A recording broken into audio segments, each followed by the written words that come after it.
Bobby,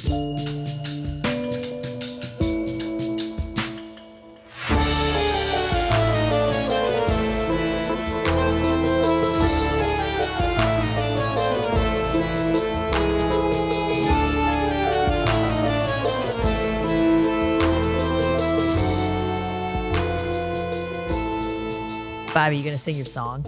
Do do do do do do do do do do. Start spreading the news. Copyright, because you just sound exactly like Frank Sinatra. I'm leaving today. What are we talking about today, Babby? Or what's? Sorry, you know what's really creepy? I think I do. I don't know. Have an idea. I don't know what song that was. I am a Gen Zer. I've never heard it. You think Gen Z knows Frank Sinatra? Some of them. The Italian ones, probably. The Italian, that's fair. That's how I know Frank Sinatra, from my Italian grandfather and grandmother. And parents and so on. I know, but it started with them. They were the ones that listened to it. New York City! Yeah, I was going to say, we should be more specific. We're not talking about New York. New York City. Talking about New York City. NYC. Just the city, the boroughs, the 5 boroughs. Of the city. Of New York City. And I'm wearing a New York shirt / Los Angeles shirt. And it is night and day, the 2 different cities. It is. When I bought this was for my flight that I was going from New York to LA. Oh my God. Did you really? What's wrong with you? Because I wanted a nice sweater, and I was like, "This is meant to my be." Shirt? I'm going from here to here, and then from back here I to really there. hope people on that flight saw my shirt and were like, "God, oh boy, first time flying." Boy, they're my 2 cities. Not really. I hate Los Angeles, but I have to go there, so they're my 2 cities to do work. Yes. We should do in LA. We're not as familiar with LA. I thought New York City would be a more fun one because we lived there. We did live in New York City for some years. Me longer. Yes, longer. You schooled. But you worked there for a while. You went to school there. I went to school there. When did you start? What year? 09? Wait. What? I graduated high school in 2007. Oh God. Then you did a year at. Then I did a year and a half at.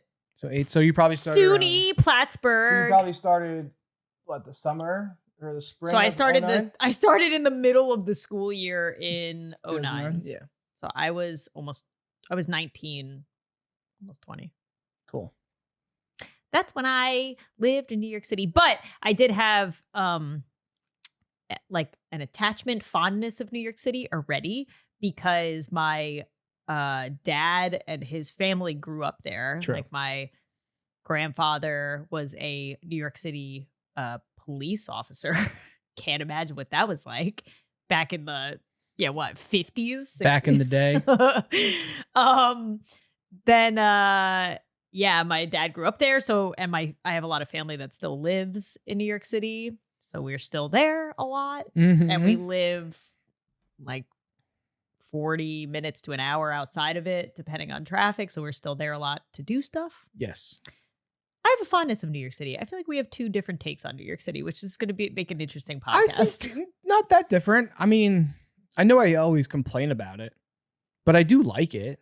Just so this is a more structured podcast episode, because we've just been going unhinged the past. It's good. couple. Unhinge it more. Break the hinges off the door. It's what happens when you get too comfortable. There. It's like you've been. Oh, what's wrong with that? That's what we want. We don't need structure. We need structure. What about the new people? They're like, this is chaos. That's what people want. Chaos.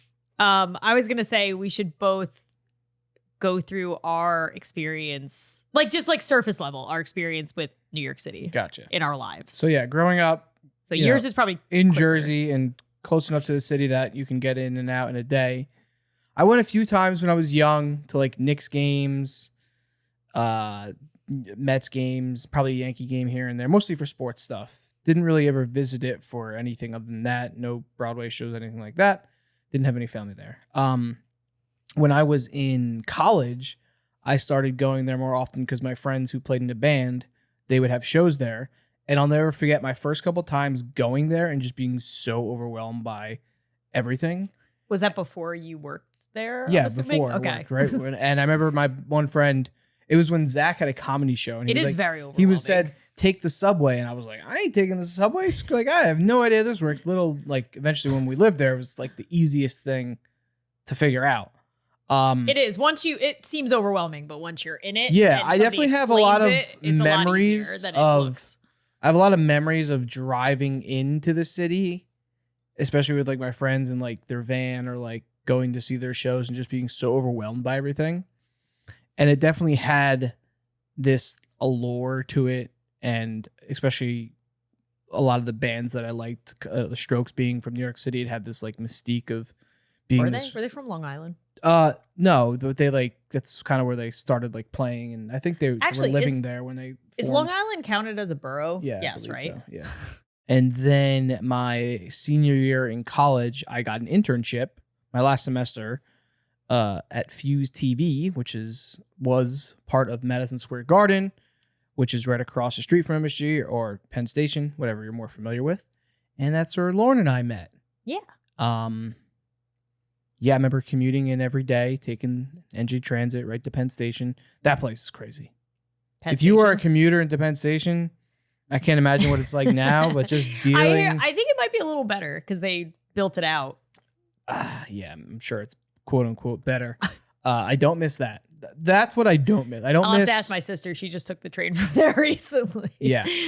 Commuting in and out of the city every day it's rough. It takes years off your life, I think. Just dealing with the people, the delays. Hi, fly. We have a fly in our house. We have many flies. We don't know where they're coming from. We're kind of concerned. I'm not concerned. Know what sidetrack. You know what my immediate thought? What? What if there's a body in the wall? It's been very humid. You know movies where they start seeing flies, they're like, oh no. No. It's been very humid out. Always bodies, the one Bobby. day I opened the garage door when I was in there with Melody, and I think some got in, and maybe a bunch got in, and maybe I opened it yesterday. I think they were by the garbage cans. They are the prettiest flies I think I've ever seen, though. Just like the green fluorescent. The super fluorescent green. Yeah. Where are they? Okay, they're like mutant flies. We'll table that for another episode about flies being creepy.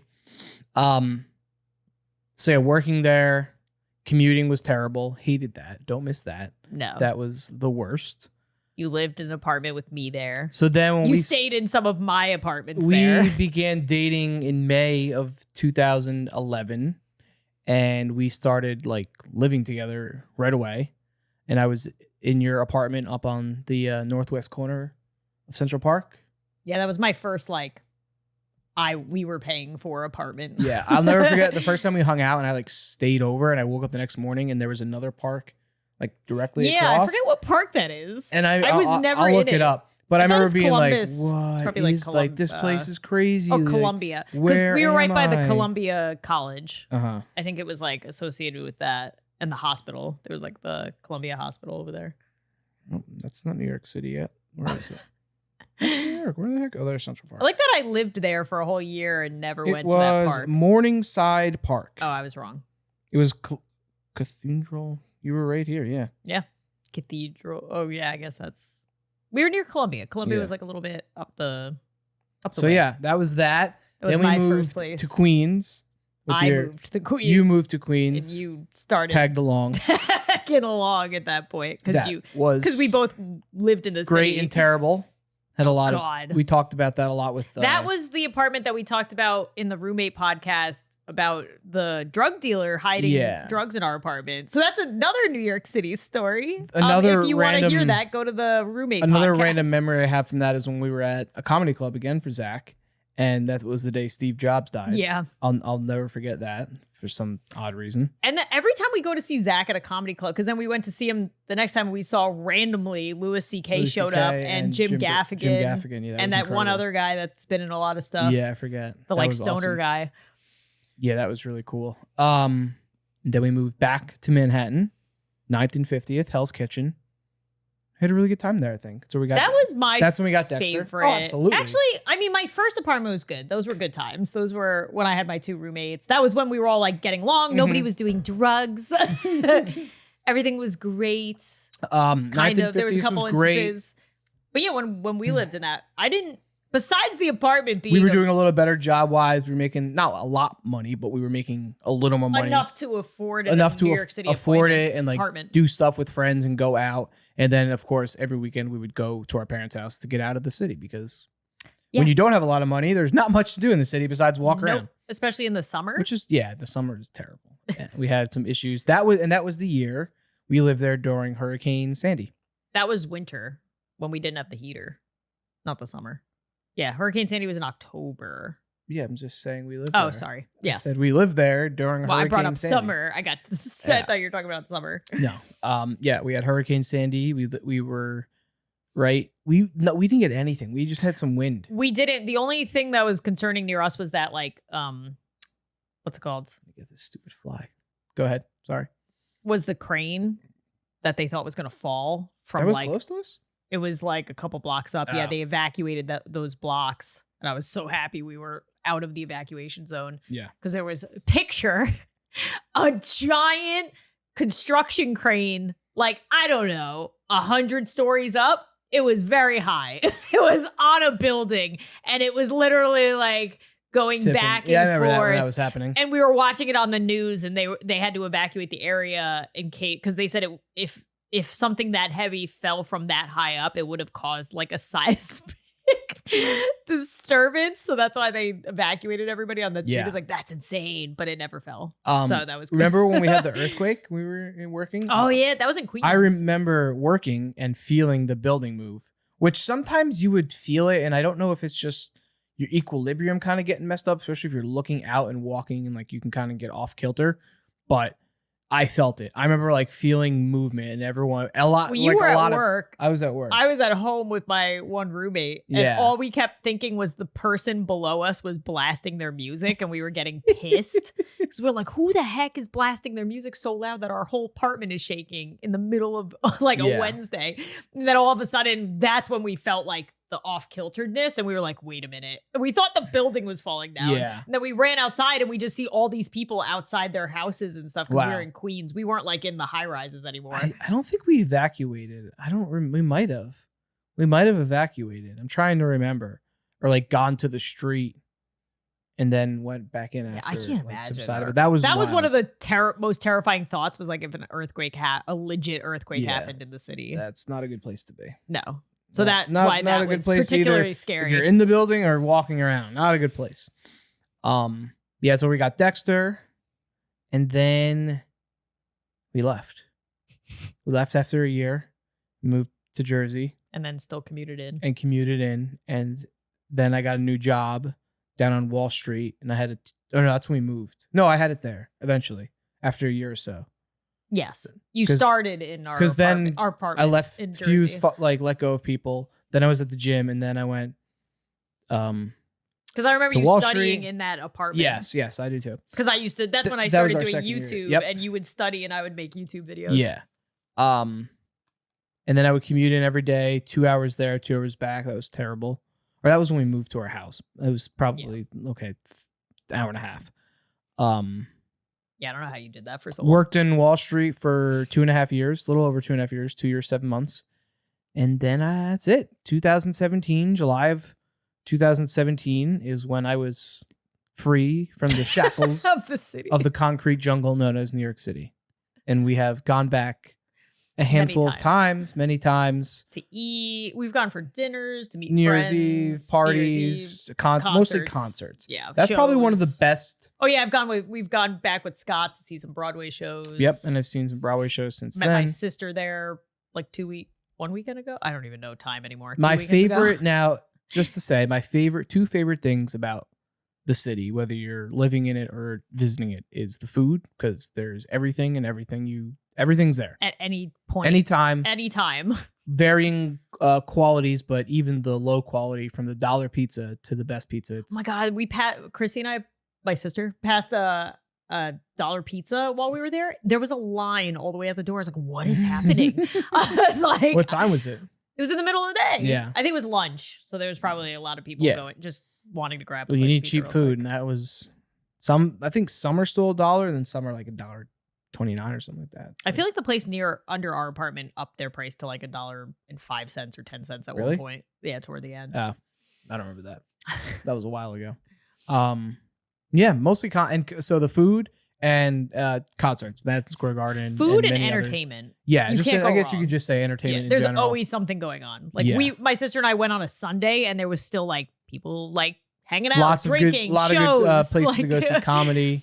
Yeah, we went to a comedy club. Great comedy venues, shows. There's always Broadway shows. Yeah, there's always something to do and always something to eat. Yeah, and then so I had friends. If you have money. I had friends who lived in Brooklyn. Brooklyn's really cool. I went to a lot of I do like Brooklyn. Apartment parties and shows and saw bands and stuff. So I had a good time. The only borough I have no experience in is the Bronx.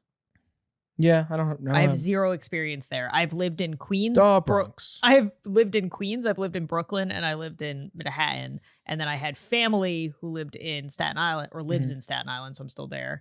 And then Long Island, my roommate, I've been a couple times to visit her, and I have family that lives there. Yeah. But Bronx, I don't know anybody. I haven't really hung out there.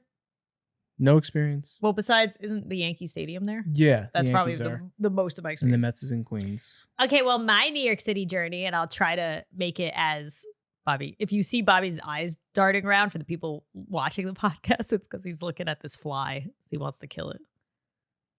I don't want to kill it. I just want to, Just let it be. I'm letting it be. It's perfect for the New York City podcast because there's lots of flies in New York City. Yeah. Oh, there he is. You got him on camera. Nice. You got to see the fly. Oh, he's going. Oh, he's taunting to all our lights. Taunting us.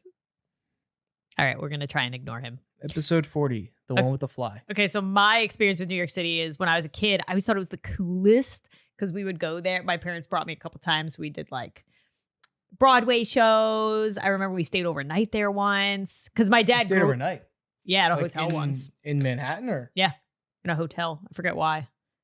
My mom probably remembers. But my dad would always go there and eat all the like street vendor food. Oh, yeah. Some of it's good. Some of it is. Oh, I used to love in college. It was super cheap. It was $5. You would get this huge. The breakfast sandwiches. No, it was like oh my God, what are they called?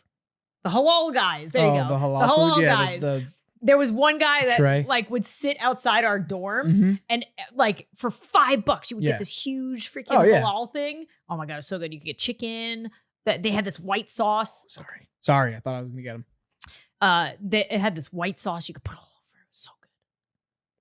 And then we had a $5. Yeah, I was gonna say in college we definitely found the spots that like. Oh, they're there. There's $5 foot long sandwich, not Subway sandwiches. $5 like real delis. I miss deli sandwiches. Deli. Yeah, deli. Really New York, a good New York City deli, even just like a regular average deli is good. Just between getting like a fresh sandwich, pizza, I forgot all about sandwiches, anything bread beat. That's probably why I was living there. I was living after working down by Wall Street for a while. I found this cart that made really good breakfast sandwiches, and I mean you can't go wrong with the New York City bagel. So people always say it's the water. Yeah, I don't know. We just think also. I know I'm getting sidetracked again, but everything that goes into New York City, they say is some of the freshest because of the way it has to be imported. So anyway, when I was a kid, I remember that. I remember going to see Harry Potter, like the first Harry Potter movie. Oh, the movie in the city? In the city. Why'd you do that? Was it like a I think we were just there for I think we were just there for a couple days because my dad wanted to like show his children the New York City. Yeah. The New York City because he like grew up there. Yeah. So he wanted to like point out all the places he used to go to and stuff. And eat the food probably was his main driving force going there. That was as a child, like I just thought it was cool. We went to all the tourist spots, obviously. And that was my experience up until, but I forget if I told the story on the podcast, but I went to college in upstate New York and I was not happy there. And for various reasons. But I remember back then, my favorite show was The Hills, which was a reality show back in the, what are we talking about, 2000s now? Yeah. Late 2000s. And one of the girls on that show, at the end of like when the show wrapped up, she got a job in New York City. And then it started, like she started her reality show in New York City. And I watched a couple episodes and I was like, that's where I want to be. Like, that's the energy I want. I don't, like, Student Plattsburgh is great if you want like the typical college experience, which most people do. But I don't know. I was thinking about this the other day when I was like thinking about trying to write a book about because I always say, I was telling my sister, I want to write a book about my my time, like going from into young adulthood being in New York City, because it's definitely a way different atmosphere. You have to like grow up quicker. You have to be smarter. Like there's no oh my gosh. If you make a mistake in New York City, like it could be like a detrimental mistake, if that makes sense. Like you have to be on your toes, Extremes. Make sure you're in safe situations always. Make sure you have money to get by because it's very expensive to live there. Yep. Make good choices. I don't know. Not There's a place no to be college lazy. Parties. There's no like college parties in New York City. Nobody has like a house that yeah, I mean, so you had to find like the bars that didn't care about IDing, or you had to Brooklyn, find a fake ID. I've been to plenty of like apartment parties in Brooklyn. That's true. We did have some apartment parties. It wasn't many college. It was, older than college, but still. But yeah, so that was why I wanted to go to New York City, because I was like, and anyway, it did make sense because my career was in TV at the time. I was going for TV production, and I was like, there's nothing in upstate New York. Like, where am I going to intern? Yeah. So that's how I went mid-semester. I was having like a bad roommate situation. I think we also talked about on the roommate podcast with like her and her boyfriend and whatever. And so I went to New York City, and it was fantastic. Like for me moving out, like I would never want to live in New York City now at my age and with a family. More power. Every time I see somebody pushing around a baby in New York City, I'm like, oh my God. Yeah. And I get why people like to live there. I get also, if you grew up there, that's all you know. If you grew up there, or if like you moved there and it's just, that's what you want. You want the hustle, the bustle, the people, the variety, just everything. Anytime somebody like college age wants to go there, or even like young adult, like trying to make a name for themselves, I'm like, do it. It's great. Like for all the crap New York City gets, especially now of like, I mean, yes, there's always going to be crime, like a higher crime rate because it's a city. And like, you just need to know, like I very rarely felt unsafe in the areas that I went. I never felt, I mean, I always made sure I had pepper spray. Definitely worse for females than males. I always made sure I had like. Still, I had a friend who got mugged. Yeah, me too. But not a girl, actually. It was a guy. A guy.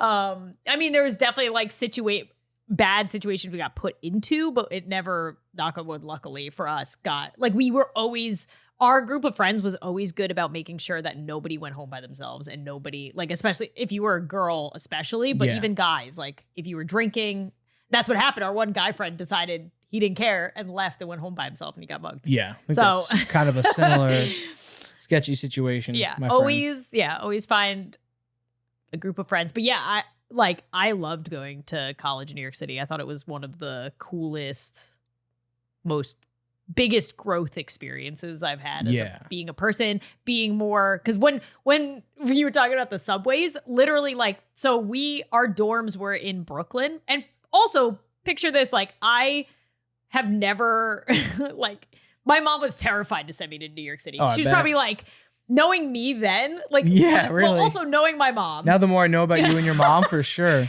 But also knowing me then, like, I was definitely not sheltered, but like, I was definitely like taken care of. Like, my parents took care of me for sure. And then I went to like SUNY Plattsburgh, and everything was kind of like, there was no cities, there was no whatever. So I can't imagine my mom being like, I didn't know how to do laundry when I first got there. So like, I can't imagine me being like, I'm gonna go to New York City. And my mom being like, yeah, okay. Like, sure.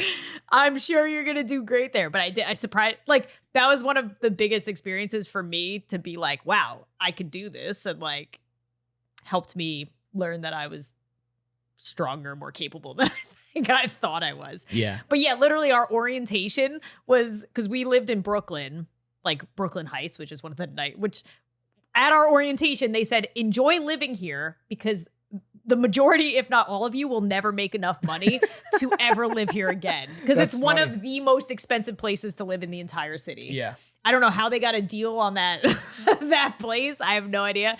But it was it was basically an apartment building that they turned into dorms. That's cool. And we each had our own bathroom, which was like a huge selling point for me, because I went from the other dorms that you had to share bathrooms, wake up in the middle of the night and go. We did have to share a kitchen, but we had at least you had a kitchen. Yeah, at least we had a kitchen. Yeah. That's fair. But it was nice because we would do like community meal, like everybody on our floor, or like we all knew each other. Yeah, that's cool. And we like would have community meals sometimes, or like cook together in the kitchen, then eat there. It was a nice time. But yeah, at our orientation, they gave us a subway map and then like drew out, okay, you're here. And to get to the college, you have to take this subway and then transfer and then take this subway. You had and to like, transfer? The fact that I had to transfer scared the I mean, that's not a big deal, but you had to transfer? Yeah, because you had to take the Brooklyn, I think it was like the 1, 2, 3. Yeah.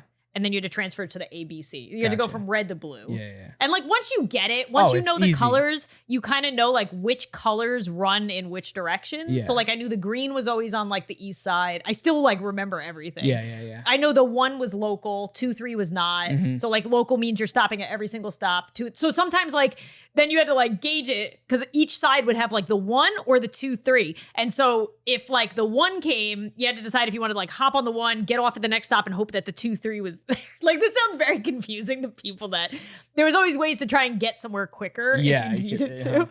But I remember like my first week, I think, of going to college in the city, I was terrified. Every time I'd get on the subway, I was like, I don't know where I'm going. Definitely extremely intimidating when you're first there. Yeah. But then you get used to it. Then you're like, okay, all the avenues go one direction. All the streets go in one direction. It goes from like... It's pretty... It's mapped out very well. Yes. The only area that's very confusing is downtown. There's a couple areas that start going off diagonally and it's weird like Greenwich Avenue, Broadway Avenue. You're like, okay, I don't know where... Give me numbers. At least uptown, it's like, okay, you're on Avenue like 7s. So if I go this way, it's 6, 5. Yeah. Like, so yeah, then I went to college in New York City. It was a great time. I did have a fake ID. Hey, Bobby, you know what's really creepy? What, Lauren? Being hungry. Oh, I hate it. I just want food now. And it's also creepy/annoying to try and figure out what you're going to eat every day. Well, don't worry, because today's sponsor, Factor, is going to help. Now that we're in the thick of summer, you might be looking for wholesome, convenient meals to support sunny, active days. Factor, America's #1 ready-to-eat meal kit, can help you fuel up fast with flavorful and nutritious, ready-to-eat meals delivered straight to your door. You'll save time, eat well, and stay on track reaching your goals. With Factor, you can skip the extra trip to the grocery store and also skip the chopping, prepping, and cleaning up too, while still getting the flavor and nutritional quality you need. Factor's fresh, never frozen meals are ready in just 2 minutes, so all you have to do is heat and enjoy. Then get back outside and soak up the warm weather. So it's funny, before Factor came in as a sponsor for the podcast, I was actually looking into them recently to start trying them because I had heard such good things. And now they're a sponsor of the podcast, and I'm really looking forward to getting our first shipment. Yeah, I can't wait. Especially because with Factor, you can stick to your wellness goals with premium ready-to-eat meals featuring high-quality ingredients such as broccolini, leeks, and asparagus. Ooh, asparagus. Treat yourself to more than 34 weekly restaurant quality options. I personally am excited to try the Dijon chicken and roasted mushrooms with creamy tarragon zucchini. Anything with mushrooms and the word creamy, I'm sold. And that's why I'm also excited to try the creamy Parmesan chicken with broccoli and tomato. I'll tell you what I'm really looking forward to is the truffle butter filet mignon. Ooh, you're going fancy. Yeah, with potato leek mash and roasted carrots. Give it to me now, please. I know for us, we're usually super busy all day running around after a toddler or trying to work on things with the channel that we just don't think about things like what we're going to eat, especially when it comes to lunch in the middle of the day. So we can keep our energy up with lunch to go, effortless, wholesome meals like grain bowls and salad toppers that are ready to eat when we are on the go, no microwave required. This July, get Factor and enjoy eating well without the hassle. Simply choose your meals and enjoy fresh, flavor-packed meals delivered to your door, ready in just 2 minutes, no prep, no mess. Head to factormeals.com/ZSide50 and use code ZSide50 to get 50% off. That's code ZSide50 at factormeals.com/ZSide50 to get 50% off. I feel like being a girl in New York City is probably a way different experience than being a boy in New York City. So I feel like I went out every weekend and had no problem, but like our guy friends never knew if they were getting in or if they were going to have to pay $500. I mean, that would sometimes happen at like a bar at Rutgers, but I mean, I didn't really go to many bars. Yeah. But yeah. Like we did not have to worry about it for the most part. They did not care, but for guys, they cared. Oh, yeah, obviously. Also, yeah, we would tend to like drink in the dorms and then go out and not buy drinks because if you bought a drink in New York City, it was like $10 $10 for like a beer. A beer or You learn. You learn how to like make your money stretch when you go there because you have to. Oh yeah. But yeah, then I had that. Then after a year and a half of that, they weren't gonna rent those apartments, those dorms anymore. They moved it to like right next to Fuse.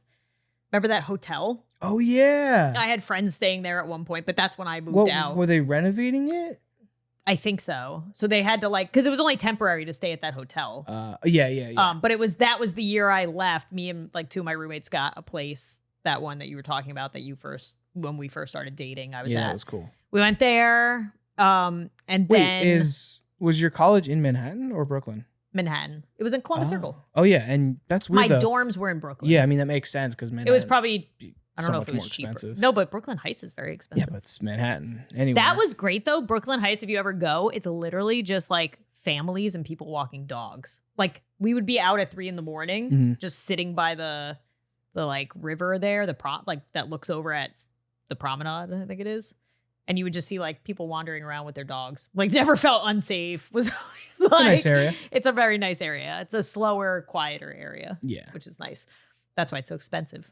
Did you ever miss your stop? Like on the subway? Oh yeah. Yeah, that's one of the worst feelings. I would get I was playing Pokemon one time when we were in our apartment and I missed I went to like 27th or 17th, one of those, and I had to I don't think I transferred. I think the worst was if you missed your stop, like headed to college. Well, yeah, college or work. Like you were trying to get somewhere. Or home late at night. Or the best. The worst. The best would be if you got on a subway and then they were like, by the way, we're skipping this stop. And you're like already on it. And you're like, well, I'm like, I don't. On the ride now. Have you ever been on that when they're like, this train is now going express? And you're like. I'm sure like this happened, yeah. I would say I have a creepy, sad story. Sure. Share it if you'd like. Because I was sharing it with James before, but I was saying, obviously, a lot of people, which I think we get into later, is like there's a lot of homeless people in New York City. Yeah. And some of them are a little crazy. I've seen a few naked homeless men that thought it was a good idea to run naked through the streets and screaming. And there's been times where I've had coworkers that were, I forget if I said this in another podcast, eating pizza. And a homeless guy just came randomly and bit the pizza from behind him, which is kind of a genius move. Oh, it's very smart. Because then he said, are you going to finish that? And my coworker was like, not now, and then gave it to him. And I was like, that's kind of genius. Like, because what else are you going to do with that pizza? You don't know that guy. No. He could get sick. I'm just going to eat around here. I'm good. I'm just going to eat around. Yeah, could you imagine? You're like, no, I'm fine. But I was saying, one of the worst things, I think, when we lived there in the winter, Penn Station was like a big hub where a lot of homeless people would come in to get out of the super cold temperatures outside. And the police officers would have to make them leave because it's technically private property. So if you're not there, if you're there like trying to stay. But I said, I can't imagine telling somebody, you can't stay here. You have to go outside in the freezing cold. And there was one instance where in college, we walked by a homeless person that was frozen to death while they were taking him away. So that's one of so I've seen a frozen person before. I forgot about that. Yeah, you told me that. Yeah, that was a very big eye-opening experience as a college student of how like harsh New York City can be. Absolutely. And all the fun joy that you can find from it. It's also like many sides, harsh and unforgiving. Oh yeah. And that's why there's this like stereotype that, I mean, this is going off, like not off that, but there's a stereotype that like New York City people are mean. And there's like some truth to that, but it's not that they're being mean. They're just like, I don't know, have seen too much. And don't it's just, care. they're more rough. Also, they don't have time for you. We don't have time for you. They don't have time for you. That's why like when tourists are there's always like the joke of like tourists will just, they'll be walking and then they'll just, if you are from New York City, you will never walk on a sidewalk and just stop. That's not something that anybody that lives in New York City does. That's something that somebody that is not from there does. Because the second you do that, everybody else is like, what are you doing? Yep. We do not have time for you to stand there for 2 seconds, take a picture. Yeah, that's why. Get to the side. That's why if I'm like enjoying myself in New York City, I usually go to the tourist areas because I know not everybody's in a rush and I'm not like impeding on others. Yeah. Yeah. It is interesting too. I was saying living in a place that's a big tourist thing, because now whenever people want to go there or do something, like I just went with my sister. It's a good, it's good to have that. So you can bring obviously guests has there. Been there a bunch, but she's never like lived there. And there's so much to do. And there's so much to do. So like I tried to map out, which I didn't try. I mapped out everything. Yeah. I said what made the most sense, like walking, taxi, subway, whatever. Yeah. What areas were safe, where we should go. Like, but it's funny when people come in, like when Scott comes in a lot. And we'll go there and like, what do you want to eat? It's always like a chain or something. I'm like, what are you doing? It's like, all right, so you want that type of food. Let me bring you somewhere not chainy. Yeah, it's huge. It's hard to like try to show people New York City in a small amount of time. Like there's so many different sides of it. There's a lot. Do you want food? Do you want entertainment? Do you want to see what New York City is actually like? Because that's not what the tourist spots are. Yeah. It was cool, like going out with your cousins, like Megan and them. Yeah. To the bars and stuff. Yeah, that was fun.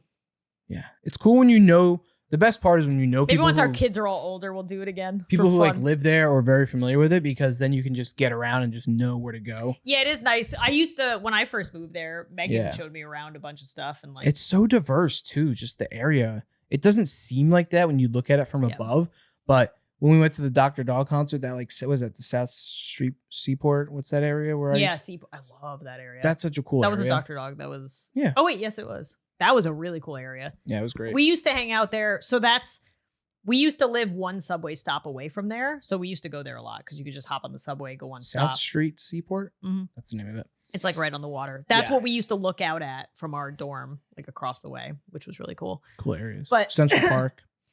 Yeah. Another unique, creepy area. When I was in college, me and two of my friends went for my birthday. It was like my 22nd, whatever. And we rollerbladed around Central Park at night and then went to jazz clubs after. Later found out that wasn't like you're not supposed to be in Central Park. That was one of the number one things they told us at orientation. They said, do not go to Central Park when the sun is setting or down. We were rollerblading around all the side trails and just seeing a lot of like homeless people and stuff. You know who called us one day? We were just like at our dorm and we get a phone call from Jimmy and he's like, hey, we're like, where are you? And he's like very clearly drunk. Yeah. He's like, what are you guys doing? It was like a weekday. We're like, hanging at our door. And he was like, oh, we're like, where are you? And he's like, I'm in Central Park. Keep in mind, it's like midnight. Oh, like, no. What are you doing? And he's like, cut and cross. I was like, good luck. Luckily, nothing happened to him. Yeah. But that's like the number one. Yeah. If you ever go to New York City, do not go to Central Park at night. It is one of the most dangerous places. And be ready for an adventure, possibly. Or death. I was safe. Yeah. Or death. Yes, that is what's lurking at the end. Some would say. That is possible. Oh my God. But yeah, you learn very quickly, like what neighborhoods are safe, what neighborhoods are not. What's funny is, I'll never forget when I first moved into our apartment, the first apartment, they said like the area we were in was nice, but if you went like 5 streets up, which is not very far, like you could literally look down an avenue and see like where the quote unquote bad area, the rough area was. And I'll never forget, like, I think the first week we moved there, we were on one of the avenues to where you could look up like 5 or 6 streets. And we saw a man steal a woman's bag from 5 streets up. And I was like, that's kind of hilarious that like everybody told us, try not to go like too far up because it gets a little rough. And we literally witnessed a woman's bag getting stolen from her like just up the way. I was like, yep, okay, we're gonna like stay from here down. It is, I will say, as if there's some sort of barrier. Yeah. Like, there's no barrier. Unspoken. Well, that's like when you get too close to like either the west or I don't know, but like where we were, like if you kept going west, it got a little sketchy as you went towards. It was like upper west, like anything from like 115th 20th Street up. I think some of it got better, I was meant though. more so even just like directly left or like west from our apartment. Like the further out the avenues you were. Oh, well, there's less out there, I feel like. There's less just buildings. Just and creepy. It gets but it is cool. I will say. You don't want to be in a deserted part of the city at night. At night, definitely. Because that's where it is it's a really easier. cool thing to do is just kind of walk around New York or Brooklyn or wherever, as long as you know you're generally safe. Yeah. But and I will say the majority of bad stuff that happens to you is usually theft, which like is not fun, but generally people aren't like going around murdering people and then running away. Generally, it's usually they want something. And that was also one of the tips they gave us. If you ever get, which is funny thinking back that like my college orientation was like, they're letting here's you know. The subways. Don't go to Central Park at night. If somebody were to rob you, just throw. Oh yeah, that was the thing, that we should throw our stuff and then run the opposite direction because they will not chase you. Yeah. Like, okay, got it. Thank you. I'd be like, I don't know why they're robbing a college kid anyway. I don't have anything. You might have a laptop on you. Oh, that's fair. Remember how creepy New York City was portrayed in like early 90s movies? I don't know why I'm just thinking back, like all older. Were they? They just had, to me, there were. Do you creepy. Think, like, I always wonder this too, because do you think when you watch movies and TV shows now that take place in New York City, do you think it's like a accurate portrayal of New York City? Like current movies? So like Succession. Well, Succession. I mean, that's the thing is that's a very specific area and like part of the city. That's what I said before. It's so diverse. Succession reminds me a lot about my time with the Knicks. Yeah. To where like I think that is pretty accurate of a representation of what a very rich like family would live like. You know what I mean? Or like corporate people would live like. Because I've seen very rich. I've been around very extremely rich people who had security and like talked and lived the way that they do. So that's been pretty interesting to watch now. Yeah. I'm trying to think of what other like big New York City shows were. I do remember How I Met Your Mother had an episode. Oh yeah, I loved How I Met Your Mother because I was in New York City too. And had a lot of things that reminded me of like living in the city. But there was one episode where they were like trying to find Marshall's, this like burger place that Marshall like dreamed about. I think I showed you this episode once. And he like kept trying to remember where this burger place was, that he had this amazing burger. And then they finally remembered. He said it was on like basically where my first apartment was. Yeah. And when they went there in the show, it was like there was like graffiti everywhere and sirens, and like they portrayed it as like a really bad part of New York City. And I was like, I live there. It's not that bad. It's not that bad. Yeah, it's I guess some are more accurate than others. I think some places portray it as this like amazing, like beautiful city. Some of it is. Where, I mean, sure. Some of it isn't. But I think it also like. It's just very diverse. Like I said, there's just so much in it that's. Yeah. Like you could spend so much time. You could go to Central Park and feel like you're not in a city at all. Yeah. And then leave Central Park and go to like a bad part of the city. There's and just like, so many God, cool restaurants, so many cool little nooks and crannies that. Man, I'm just like trying to rack my brain of all the like random places I've been. I mean, we could That's always why I said it's cool to like. We could always revisit this topic. I know we have a lot to talk about, and we already have an hour out. So, but all in all, but at the same time, it's very creepy. Yeah. Would you like to know the history of New York City? Oh, the history. Sure. Let's see how. I have a lot here, and we've already spoken for a while, so I'll try to jump around. I'll jump around. Hit some creepy stuff. Okay, let's go. The first native New Yorkers were the Lenape and Algonquin people who hunted, fished, and farmed in the area between the Delaware and the Hudson Rivers. Europeans began to explore the region at the beginning of the 16th century. Among the first was Giovanni di Verrazzano, an Italian who sailed up and down the Atlantic coast in search of a route to Asia, but none settled there until 1624. Is that why there's a lot of Italian people in New York City? Well, let's listen to the history, Lauren, and we'll learn. That year, the Dutch West India Company sent some 30 families to live and work in a tiny settlement on Nutten Island, today's Governor Island, that they called New Amsterdam. I did not know that. In 1626, the settlement's governor, General Peter Minute, purchased the much larger Manhattan Island from the natives for 60 guilders in trade goods, such as tools, farming equipment, cloth, wampum, which is shell beads. So I thought I saw something recently that at the time it was around like $100 maybe or less, $90. For what? Shell beads? How much?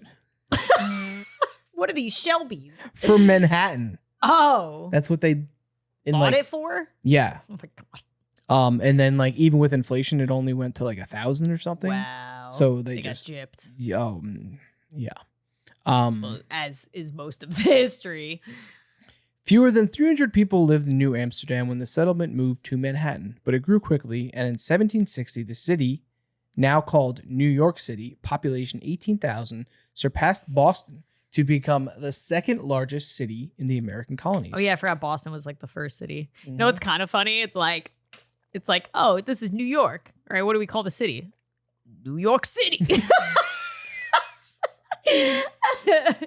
The city's so nice, they named it twice. Yes. 5 years, New York. 5 years later, with a population of over 200,000, it became the largest city in the Western Hemisphere. Today, more than 8 million people live in the city's 5 boroughs.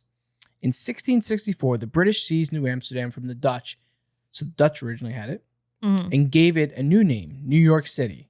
For the next century, the population of New York City grew larger and more diverse. It included immigrants from the Netherlands, England, France, and Germany, indentured servants, and African slaves.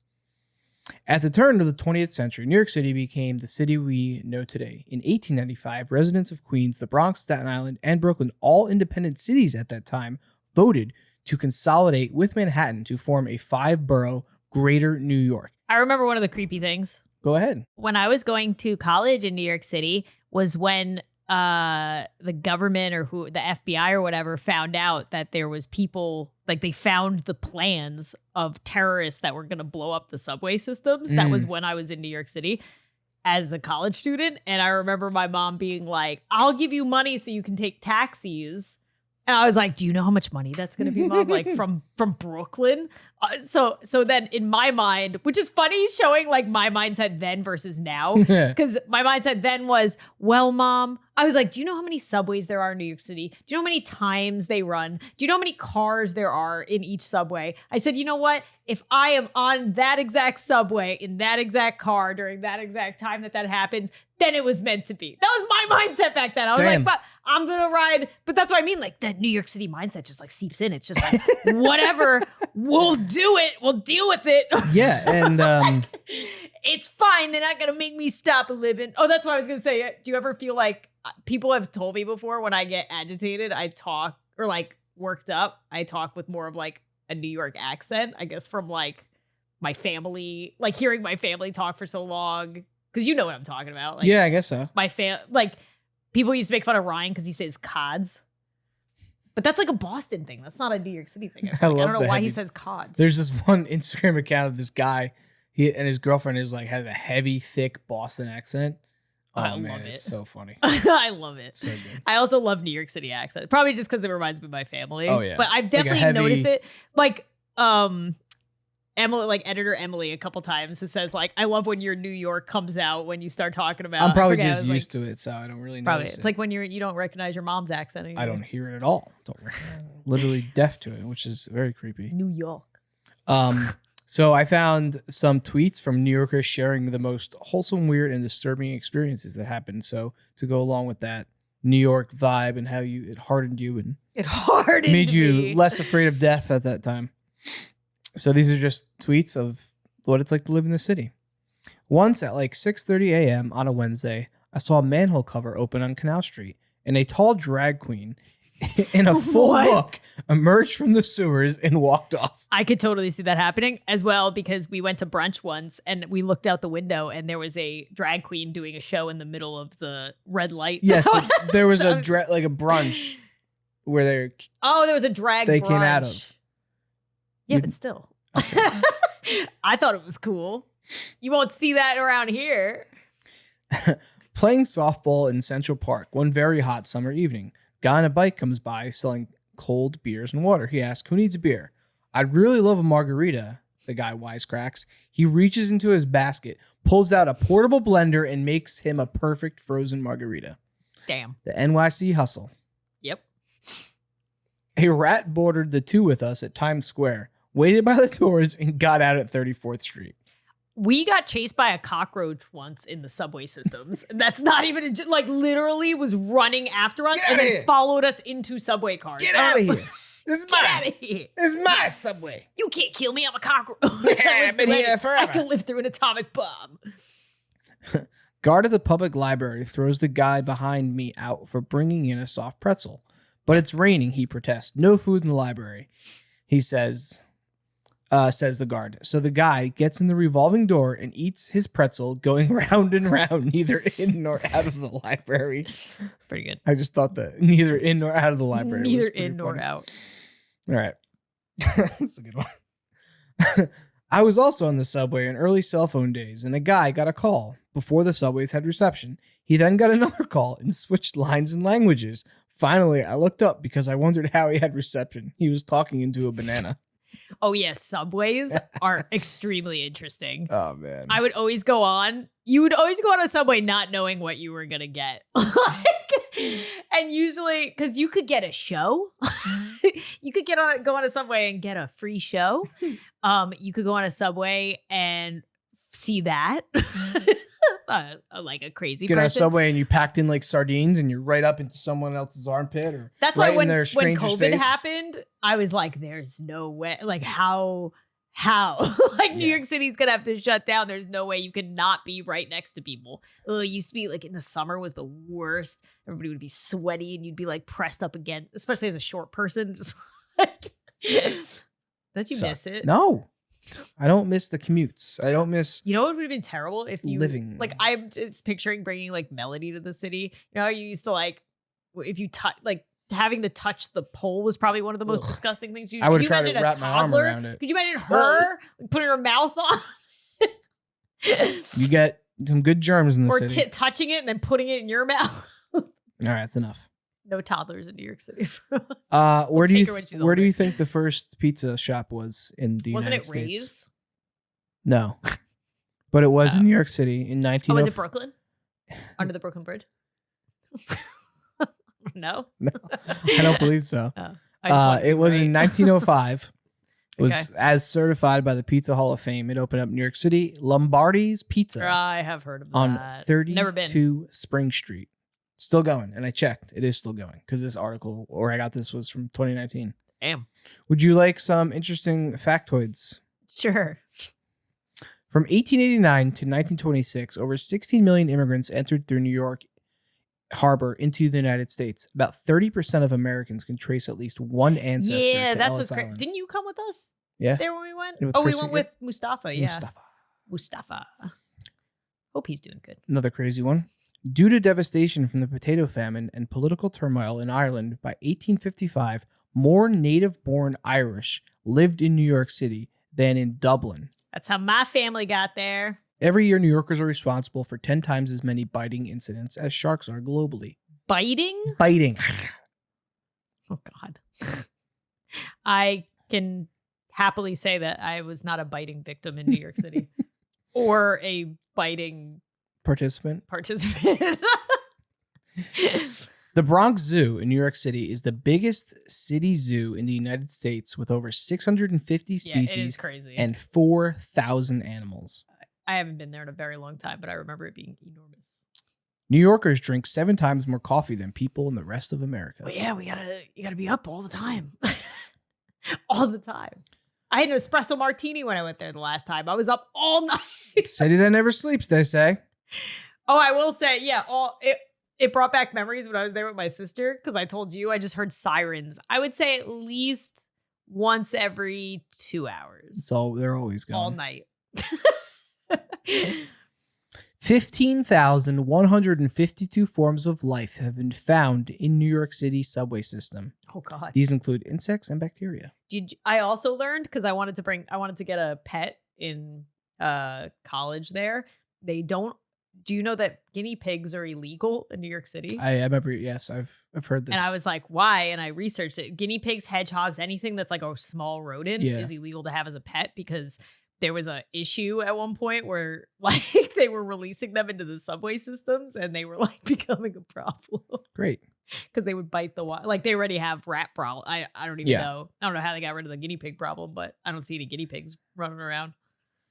Here's an interesting one. Okay. The Empire State Building, which was a true architectural achievement when it was first built, but what's even more amazing is that it went up in barely over a year. It took 1 year and 45 days. What? Look at that. And I had to get this picture.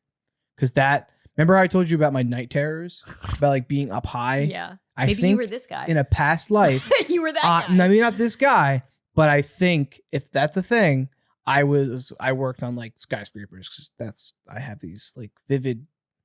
I used to have these vivid, crazy dreams. That's crazy. Do you think I was murdered by a home invasion in my last life, and that's why I'm so scared of all the doors and windows being locked at all times? Maybe. Maybe. It all makes sense. Because you went to the doctor, you're like, I'm having anxiety, but it's fine. I think it's because in my past life I was murdered in a home invasion. Like, are you all right? Okay. Do you need to see somebody else? You sure about that? You sure about that? How about some urban legends? Sure. I wonder if I know any. I don't think so. These are pretty unique. Man, oh, wait, I know the alligator one. Oh, you ruined it. We'll talk about it then. On New York's East River is a steel and stone bridge known as Hell Gate Bridge. Legend is, the bridge is haunted by a train. The train is said to carry the souls of those who jumped off the bridge or were killed and thrown from the bridge. Those who climb up the bridge say they see lights from a train that never arrives. Legend is, there's a ghost ship that sails on the Hudson River, allegedly sailing against the tide with no crew. The ship is rumored to be Henry Hudson's ship, the Half Moon. Although it wasn't sighted before Hurricane Sandy, the ship's sighting is almost always followed by heavy storms. Old Dutch settlers believe the ship is an evil force summoned to destroy the area's inhabitants. Interesting. Did not know that one either. Alligators have been spotted in New York City sewers. Legend is, families visiting from Louisiana or Florida bring small alligators to keep as pets. When the alligators get too big, they are flushed down the toilet. The alligators survive on rats and other sewer creatures. I have heard, this. Other myths state that albino alligators are sewer gators who survive for so long without any light exposure. Oh my God, that's terrifying. More than 60,000 people are living in the city without a home. That's crazy. Yeah, James told me 1 in every 120 New Yorkers are homeless. New York Cityers, I mean. There were reports of 2,178 homeless living underground in New York, but the numbers could be much higher. This article is from 2019, so these numbers could have changed, but yeah. Anyway, the mole people, as some people call them, are living underground under popular parts of town without people who are walking above even knowing they are there. They travel under cover of darkness as to not be evicted from their underground homes by authorities. Numerous sections of New York subways are abandoned. I have heard that, too. Instead of being cleaned out, though, they conceal old rail cars and other forgotten items deep beneath the city. Yeah, there's also like they call it the ghost track. There's a New York City subway stop, like one of the first ones when they redid the subway system. They didn't need it anymore, so it's just there. They haven't torn it down or anything. Ever since the Great Depression, there have been many homeless people in New York City. During that difficult period, people started using the subway tunnels as a place to live. Since then, the homeless population has grown, and so has the number of people living under the city. The entrances to the subway tunnels are easily accessible by anyone who has the desire to venture into them. There are numerous entrances throughout the city. However, it is illegal to enter, and going into them can result in criminal charges. I did not know that. Yeah. Well, I would assume, yeah. I guess. I'm sure there's signs up. I guess you can't just go in there. Throughout the years, the city has made efforts to clean sections of the subway tunnels. However, the task is so vast that many abandoned areas remain untouched, especially the parts of the system that are no longer in use. People living in abandoned spaces underground were forgotten for years. After being there for such a long time, it's difficult for them to figure out how to get out. Oh, God. So the city now has the task of helping them find their way back into society. That's crazy. You've been being lost in the subway systems? Well, I don't think... Is that what you just said? That they're... No. Well, lost like... No, it says being there for so long. Yeah. It's difficult for them to figure out how to get out. I meant because they're so used to that life. It says they're gotcha. No, they're not just... I thought you meant they were trapped underground. I was like, that's terrible. Where do I go? I was like, that's terrifying. We need to find them. I'm sure that has possibly happened, but no, they are down there. They just don't want to leave. That's all they know. Like you were saying before, some people choose or get used to it. Yeah, some people. According to the MTA, a survey last month found over 300, this is from 2020, a survey found that last month over 350 people living in 29 encampments inside subway tunnels and 89 encampments in subway stations. The MTA found 1,267 cases of someone entering the tracks, a 20% increase since 2019, the year before the pandemic. Yeah. Mole people or just homeless people who are living underground. Yeah. I mean, yeah, I guess that's the only place that, like I said, like it's going to be harder. Like what cops are going to want to go down there? No one. There's enough. That's for the most part. I also feel like in New York City, like everybody, you live with like the homeless and the people that are there. Like, I think that's what it is. There's just like a mutual respect for one another in a way. Yeah. Like people don't bother homeless people and vice versa. Like it's kind of like the only people that do are police officers because they're like, that's their job. But like, I think because people feel like for the most part, if you're in a like a normal area where there's punch people, like you feel safe that they're not going to do anything to you. Like the homeless people, you feel safe from the homeless people because there's all people around. Like either people are going to help or people are going to Yeah, I'd say, and for the most part, I usually see people giving money. Yeah, it's especially with tourists. Yes. Depending on where they're from or who they are, but yes. Yeah. Well, that's why even at some points remember there was like a whole thing, like scandal at one point that there was like do you remember there was a person outside like MSG where we used to work? And I think one of my coworkers said that it came out that they were like running a scam. Like they weren't actually like disabled. They were like pretending to be disabled and like collecting money. And then they would just like go home at the end of the day to their house. Like, and I was like, what the heck? Crazy. Lauren, did you know that there's a mile-long island made up of nothing but graves? Hart Island has over 1 million graves. It's a mass grave site. It's between the Bronx and like Queens. There it is. Hart Island. Interesting. I did not know that existed. It has over 1 million graves. What? It's a mass grave site. Oh, God. It's over 100 acres in size and 1 mile long. Nearly 1 million bodies are buried there. It's one of the largest mass graves in the entire world. Many believe that the place is obviously haunted. Yeah. Burials began here during the Civil War. The majority of the trenches are filled with inmates who had no families to claim their bodies, or homeless residents, or trigger warning for people, babies. That's so sad. Years ago, when women would lose their babies in hospitals, they would be told that the state would take care of burying the baby. Oh my God. Suffering from grief, many of these women never fully understand what was going to become of their lost loved ones. Oh my God. So yeah. Damn. There's some creepy, scary, sad Hart Island one for you there. And spelled H-A-R-T. Yeah, not like a heart. Yeah, H-A-R-T. That would be ironic. Hart Island. Yeah, even look at the Google image. It's, I guess, of the graves. God. It's like, this is creepy. Look at these. That's crazy. It's like it's showing a mass grave. Yeah, go to Google Hart Island. H-A-R-T. And New York. Look at the images that are terrifying. The images are terrifying. Yeah. Of this so place. there you go. Hart Island. Oh, it's right by City Island. I don't know what City Island is. whatever. City Island. Rat Island. What's Rat Island? That's where the rats are. Must be. That's where the rats live. What is this? There's so many random islands that I didn't know about. Interesting. Well, was there little ones? Little ones? No, that's just. Might be. It might be tiny. No, I think it's just Columbia Island. Interesting. There's no rush. Yeah. Interesting. Got one more for you. Good guy. Did you know that New York City has a beach that's covered in horse bones? No. Dead Horse Bay was once home. Beautiful name. was once home to a horse rendering plant. For years, the island served as a landfill for the city. Now a mixture of trash and bones all along its shores. Many visit the beach to see what gems amongst the trash they can discover and use for art.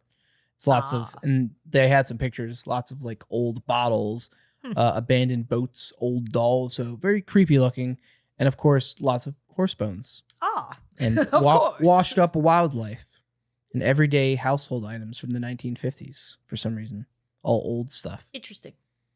So that's what I got there for you. Do you think New York City's creepy in that you can like go there with, it's kind of like LA, you can go there with like hopes and dreams and then just get like crushed and everything? Yeah. That's anywhere, but for sure. That's anywhere, but sure. For sure. It's just creepy how big it is and how big the buildings are and how many people are there and how many things are there, especially when you come from anywhere else in the world. There's nowhere. I mean, maybe other cities in like Japan. There's been no other city I've been to that. Never went. Nothing I've ever been to. Boston's cool, but doesn't compare. No, it's much smaller. Philly is much smaller. Doesn't compare. LA is is I don't not understand LA still. Is not similar. We went to.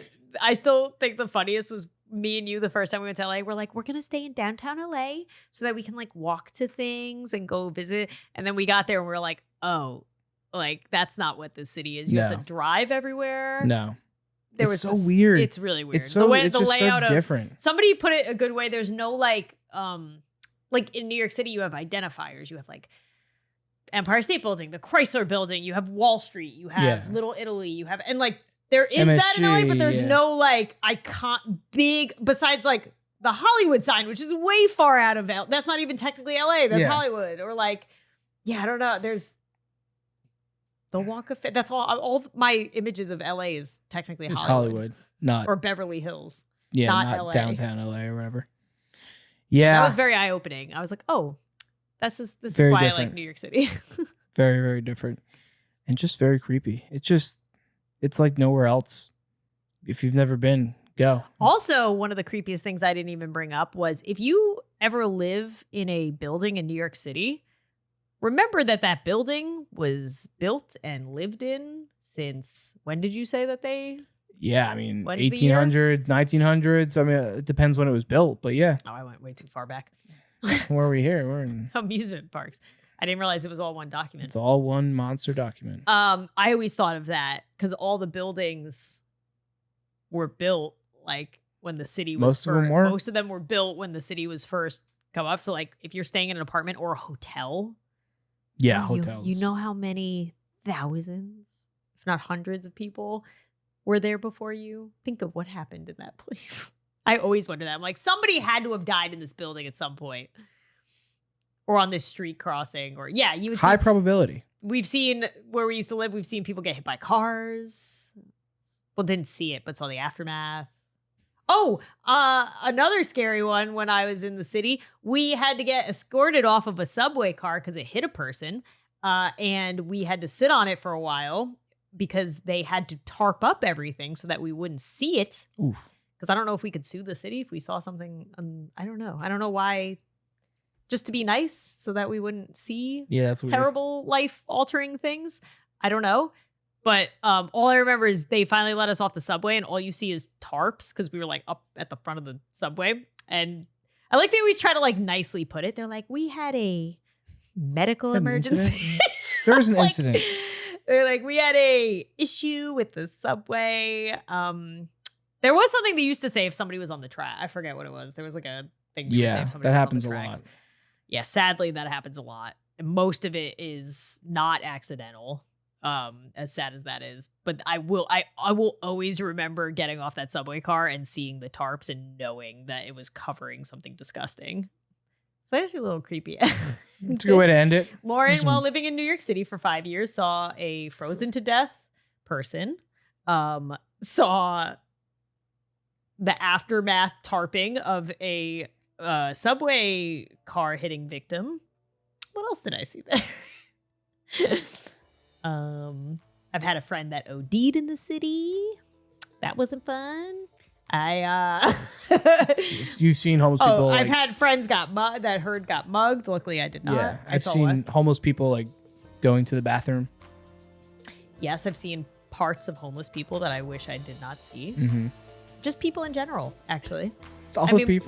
They were homeless, but just even if they weren't homeless, I don't want to see it in the middle of the day while I'm going to work. Yeah. That's that. That's that. All right. And remember, everything is creepy.